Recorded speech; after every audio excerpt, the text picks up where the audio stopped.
The two warriors of faith who both earned a place in history, and perhaps the kingdom of heaven. On the throne of Jerusalem sat a king unlike any other, Baldwin IV, the Leper King. His body was ravaged by a cruel disease, forcing him to conceal his face behind a mask.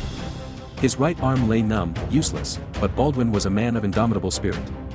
He taught himself to ride a horse using only his knees, refusing to let his illness define him. Then came news that shook the Holy Land. Saladin, the formidable Sultan of Egypt and Syria, was advancing with a mighty force.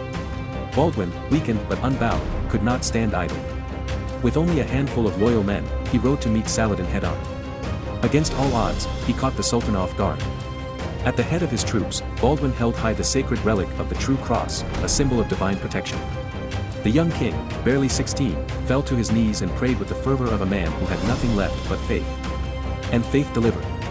Baldwin, the boy king cursed with leprosy, triumphed over the great Saladin, who barely escaped on the back of a camel, his pride as bruised as his army. But time was not kind to Baldwin, and after his death, Saladin returned with vengeance in his heart.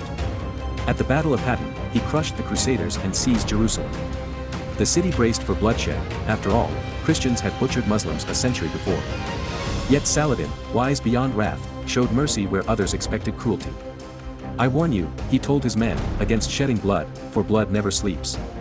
Two men, two faiths, two destinies intertwined.